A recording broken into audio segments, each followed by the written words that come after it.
was asked if I would come and give a TED Talk, I was really happy because I've been trying to give one for a long time. And then I asked, what's the subject? And they said enlightenment. And I started to think about enlightenment. And for me, enlightenment, it does, in my mind, I see some kind of light come on in my mind. And I see it, first I see it like a halo around a person. And then later, I think I see it as light inside of a person. And then if one of us has a lot of light inside, kind of enlightenment inside, and then it would spread from person to person. So what I'd like to talk about today is it possible to become enlightened ourselves, one person?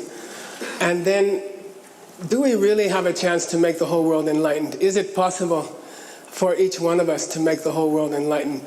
We love these superhero movies, Iron Man, Spider-Man, Batman, Fantastic Four, Wolverine, Wonder Woman. We all would like to be a superhero, but what are the chances that you and I can become a superhero in this life? And I think there is a chance to become, and there's a chance for each person to be enlightened and to make the world enlightened. So today I'd like to talk about that possibility. And it starts with my own story. I was born in America, just a normal family. We have 4 brothers. My dad wasn't there, so it was just my mom. She's a school teacher. We didn't have much money. And then, so because we are 4 boys, we used to fight a lot. And we used to even break the chairs and the windows in the house. And then at some point, I got tired of the fighting, and I thought, oh, I will stay at school as long as I can. So I will stay in the library as late as I can. And there's nothing to do in the library except read books. So I read more and more books, and then I was able to get into Princeton University. And my mom was very happy, and I was very happy because I made my mom happy. Then in the following years, I was invited to the White House by the President of the US. I'm not going to tell you which one. And then everyone said, oh, he's going to have a good life, you know, he's doing very well. And then I think in the 3rd year of school, I got a phone call that they said, your mother has cancer, and she's going to die soon. And then I freaked out, and I was like, I don't know what to do with my life. I don't know if the university is a good place to stay. And I was feeling very confused. And then one day I was going to class, and there was a boy from India in my class. And he was sitting under a tree. And I was rushing to class. I never missed a class. And he looked at me like the Buddha, you know. And he went like this, you know, which the Buddha used to do to people. And I just came over, I said, I have to go to class. He said, sit down. You know, what you need to learn, you cannot learn in a university, you know. And then I sat down, and he said, you have to go to India, and you have to ask the Buddhist people, you know, what's happening to your mom, how can you change it? You know, don't stay here at the university. So I told him, immediately I said, okay, you're right, I'll go to India, you know. And then I went to the university administration, and I said, you know, I have to go to India. And I was hoping they will say, no, you cannot go. But they said, yeah, you go. You stay for a year. We will pay for everything. We will send a scholarship to India. You know? Then oh no, I have to go to India. And so I got on the plane. I was very scared. I'd never been to a foreign country, and I flew to India. I don't know if you've ever been. This is in the 1970s. And they opened the door to the airplane, and I remember the first smell that came in the door was like incense, some kind of incense smell, like holy smell. And then right after that came the smell of India. And it was terrible. And I came out of the airplane and into the airport, and I'm looking for my friend, because my friend said, sorry, hang on. This is my Lama phone. Sorry. Only the Lama has it. Okay. Only my Lama has this phone number. Okay. He says hi. So I'm looking for my friend in the airport, and there's thousands of people milling around and yelling and screaming, and pigs and chickens and cows walking around. And I couldn't find him. I looked for 3 hours, I couldn't find him. And then later he told me, I never came to India, I hope you don't mind. And so I walk outside, and 200 taxi drivers are, do you need a taxi? Yeah, I'll take a taxi. Then I got in. He says, where are you going? I said, I don't know. Then he said, it's difficult to take you, sir. Then, do you need a place to stay? Yes, I need a place to stay. You are so lucky. What?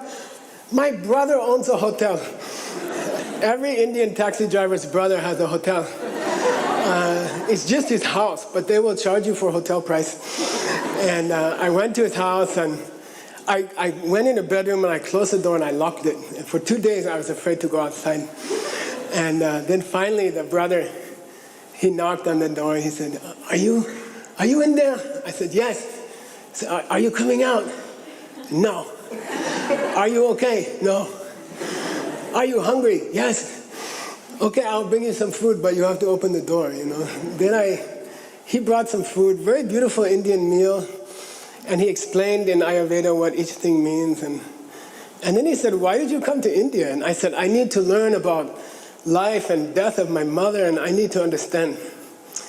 Then he said, well, what are you going to do? And I said, I'm going to talk to the Buddhist people. I need to find the Buddhist people. Then he goes like this. He looks at his hand, his watch. He said, there's a problem. I said, what? He says, you are a little bit late. Then I said, why? He said, Buddhist people finished in India 1,000 years ago.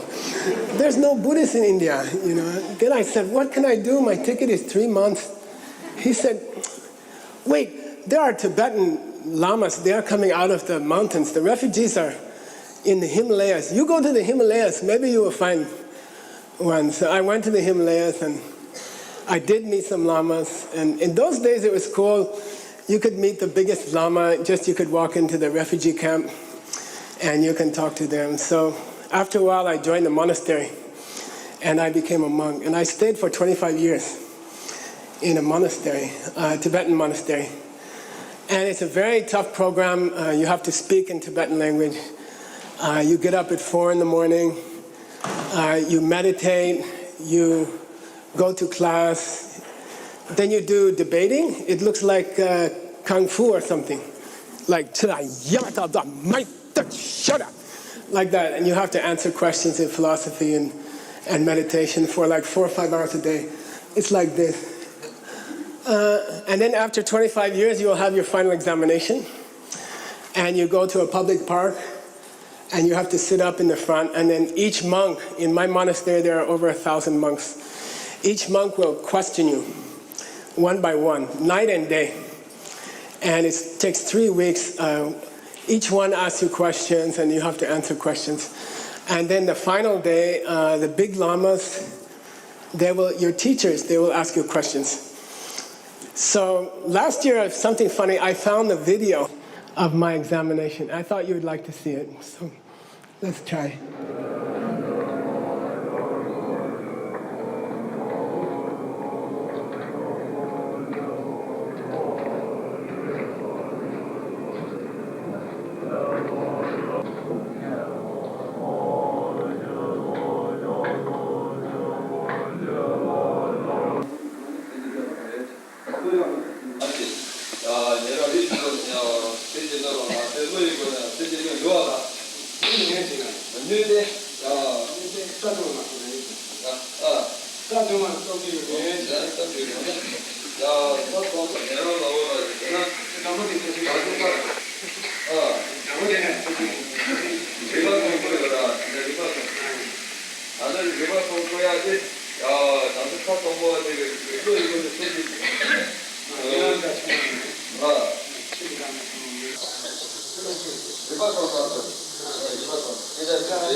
Then when you finish, if you pass the exam, you don't get a paper, you get to keep the hat. And for the rest of your life, you can call yourself Geshe. Then the Geshe just relaxes in the monastery, and we tell other people what to do. And we drink tea, and this is all your responsibility. So I was relaxing in my room, and I got a telephone call from the abbot of the monastery, the head of the monastery. He said, you have to come to my office. Usually we only go there for punishment. So I got the telephone call. I'll show you the monastery telephone. This is a telephone. We don't have any telephones in the monastery. You just give your message to a little baby monk, and he will run and give the message. And if he doesn't meet his friends and eat candy, then the connection gets cut. So usually you have to tell 3 of them, and you give the message. So I went to the abbot. Then he never said anything good to me in 25 years. He's a very tough guy. But he said, congratulations, in 600 years, you are the first foreigner to pass Geshe in our monastery. And I want to congratulate you. And I said, thank you. And then he said, now you are ready for your second examination. There I said, wait, you didn't mention second examination. Oh yes, but you're a foreigner. You know, we have special second examination for you. Then I said, what is the examination? He said, you're going to go to New York City. Then I said, I hate New York. You're going to start a business. I hate business. That's why I came to a Tibetan monastery.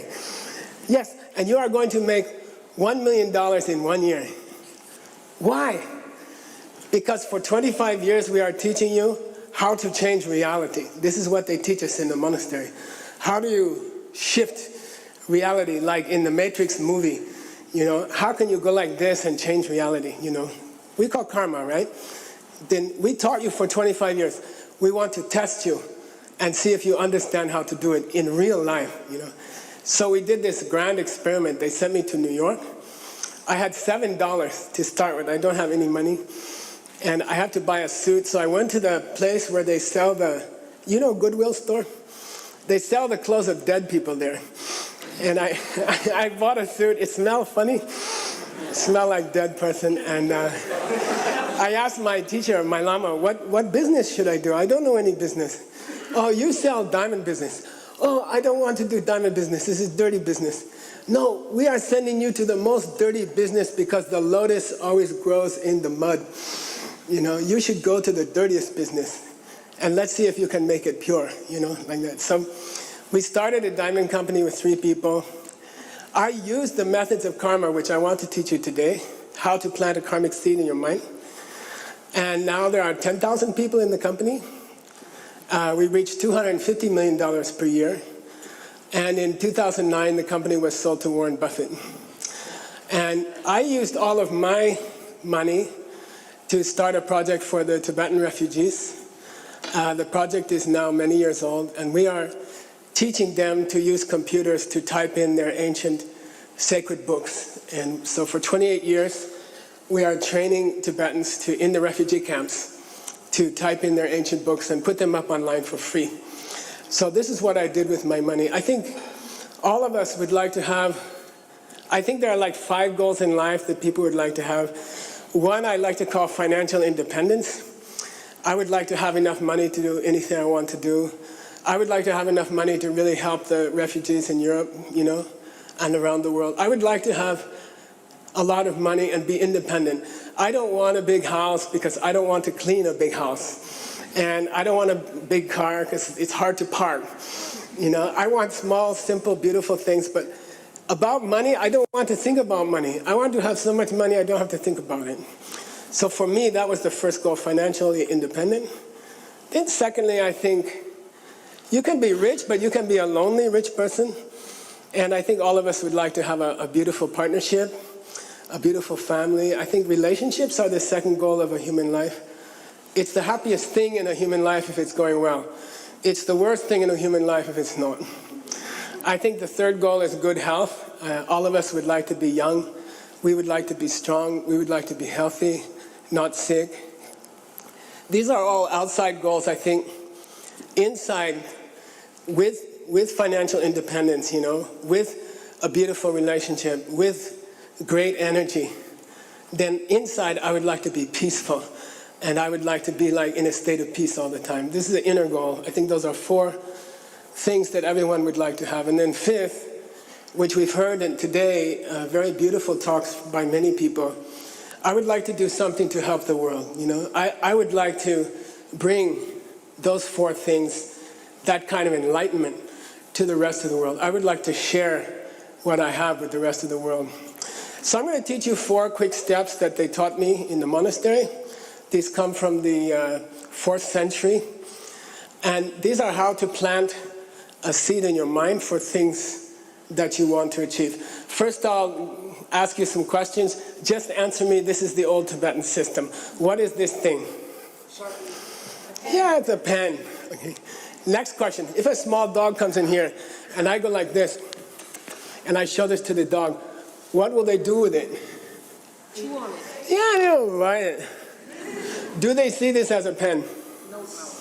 They see it as something to chew. Next question. Who's correct, the human or the dog? Yeah, you can say both are correct. The human can write, the dog can chew. Most important question. If I come here and I put this thing here, and all the dogs go out of the room and all the humans go out of the room, at that moment, what is this thing? Pen or a chew toy? She has the best answer. She's going like this. You know? And that's correct answer. Right then it's almost like nothing. In Buddhism, we call this emptiness. If you understand emptiness, you can make anything happen. You can make a $250 million company. You can help refugees. You know, you can do it if you understand emptiness. What does emptiness mean? If the human comes back in the room and they walk up here and they look at this thing, what does it become? It becomes a pen again, okay? Did that pen come from the human or did that pen come from the pen? From the human. If the dog walks in, it changes. It becomes a chew toy, okay? So the pen is coming from me. If I close my eyes and wish I had a diamond in my hand, will it change? No. Okay. It's not by wishing. There's something in my mind which is forcing me to see it as a pen. In Buddhism, we call that karma. Okay? There's a seed in my mind. When I look at this thing, the seed opens in my mind, and it forces me to see a pen. Who put the seed in my mind? We say only you can put a seed in your mind. How do you put a seed in your mind? You go to another person, you say, I have a pen, do you want a pen? And you give it to them. When you open your hand and give them a pen or money or refugee aid or whatever, when you release the pen and you open your hand, who sees your hand open? I see mine. You see your hand open, and the other person sees your hand open. When you open your hand, that image goes into your mind, and it creates a seed in your mind, okay? When you give something to someone else with the intention of helping them, with love, then this creates the record in your mind of that opening of your hand, creates an image, and that image comes into your mind, it presses on your mind, and it creates a seed. Okay? Then 2 days later, you go to a TED Talk, Tedx talk, and the guy holds up this thing, and that seed opens in your mind, and you see a pen, and then you're not a dog, okay? I only have like 1 second left. There are 4 ways to plant a seed. I'll tell you very quickly, okay? You can do it for money. For $200 million, you can do it for a partner. You can do it for your health. You can do it to help the whole world, okay? There are 4 steps, and I wrote it on a piece of paper for you. But first one, decide what you want, okay? Of the five goals I mentioned, decide which one you want. If you don't know what you want, put, I don't know what I want. I want to know what I want, okay? Second step, you must find another person who wants the same thing, okay? You must choose another person who wants the same thing. If you want a partner, you must locate a lonely person, okay? No, that's the second step. I'm not kidding. You cannot plant a seed on your own. You need another person to plant a karma, okay? Third step, take them out once a week and help them, okay? I like what we said about there can be emotional support. It doesn't have to be money. It can be love. It can be concern. It can be helping the other person to get their life together, okay? That's step number 3. When you talk to them, you hear yourself talking, and it plants a seed in your mind, okay? That's called a karma. That karma can stay in your mind for 100 years without opening, okay? And you know people who've done nice things and they've had a terrible life, okay? It's because they didn't know how to put water on the karma. So that's step number 4, and that's the last thing I have to say. The trick to making those seeds in your mind open quickly and powerfully, $200 million or a beautiful partner for your whole lifetime. The trick is to, when you come home at night, before you go to bed, you put your head down on the pillow and you do a small meditation, okay? With your head on the pillow. We call it coffee meditation, don't ask me why. And you think about the beautiful thing you did for somebody else. You think about the good things you've done for someone else. And when you think about them, when you think about a karma, it puts water on that karma, and the karma opens in your mind quickly into the things you dream of. If you understand that, then those who want money will be giving money to others and being happy about it. Those who want health or a partner will be giving those things to others. Those who want inner happiness will try to make other people happy. And that's how you change the world, and that's how you enlighten the world. It's only by helping other people. Thank you very much.